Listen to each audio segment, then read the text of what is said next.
What's up? Today I'm going to go over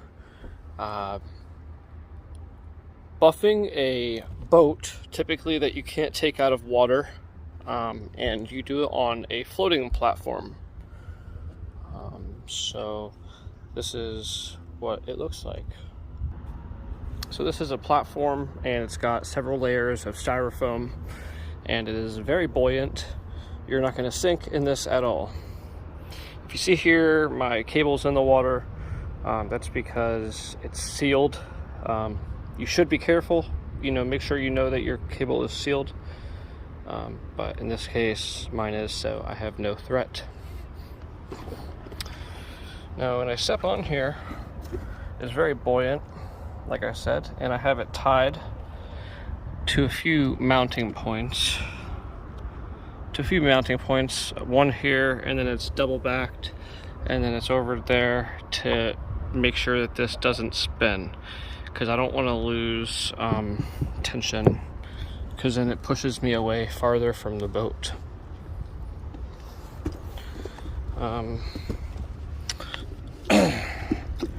I'm gonna bring some water on here because it's extremely hot, like when the sun's out and stuff. So we're just gonna go that, get some water, cool it off, and now it's bearable to work on.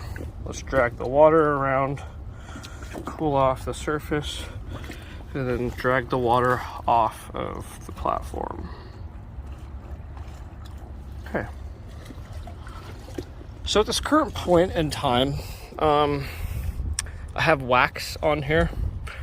As you can see, it's right here, and if I rub it,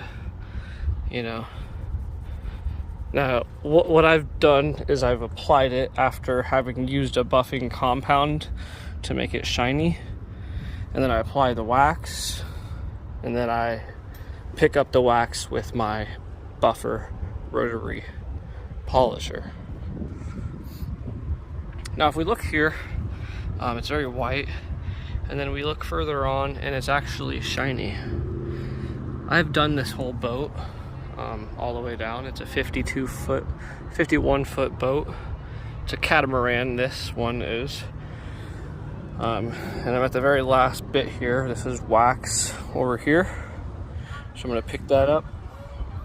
And then I have the oxidized area, which I will use compound to polish it out, and it's going to cut out that oxidation and remove a small layer of the boat's exterior. But I mean, we're talking, a millimeter or a third of a millimeter. So really, what this compound is, it's a gritty substance, and it's like a paste. And you put it on there, and then you spread it around, and so we'll be able to go over that. Now, what you need to know? What you need to know is that you compound first, and then you wax. In my case, this is actually like a sealant. This is the product here. It's a PowerLock Plus polymer sealant.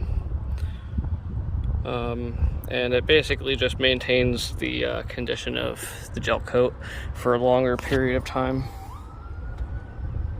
So yeah, let's go ahead and put our yellow pad on. Just like I said, let's go ahead and put our yellow pad on so we can pick up the wax with a smoother, less abrasive polishing pad. Okay. So you typically want your pad to be debris-free, sort of clean.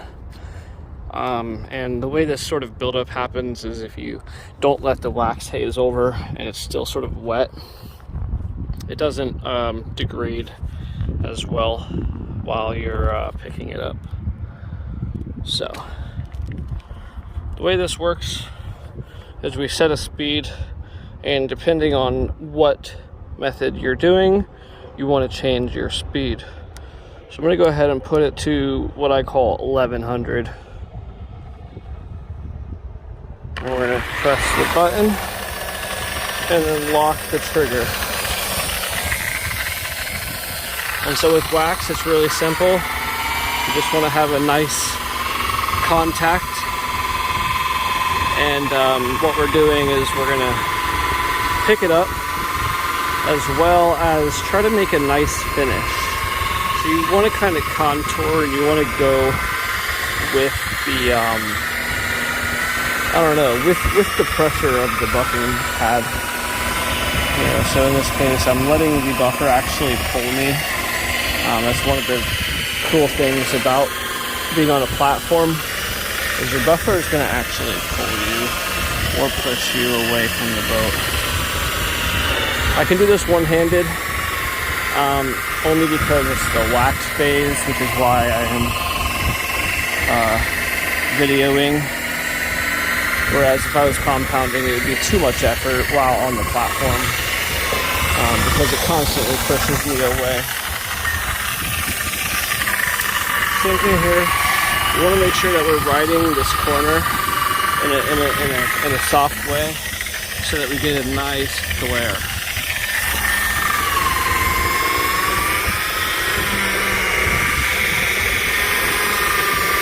And so now we have this edge here.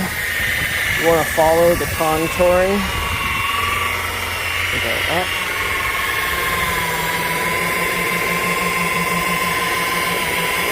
And go back. And so really ideally, you want to have a side to side and up and down motion.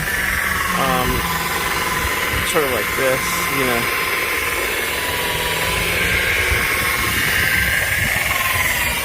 If I wasn't one-handed, that would be considered done, which I don't know where that last video stopped, but we are moving along here. And we want to watch out for that rope, because the rope can actually spin and it can lock up in my buffering pad, sort of like somebody in a car wash. Go over here, pick this up, ride the edge, and you know, that's pretty much it, right?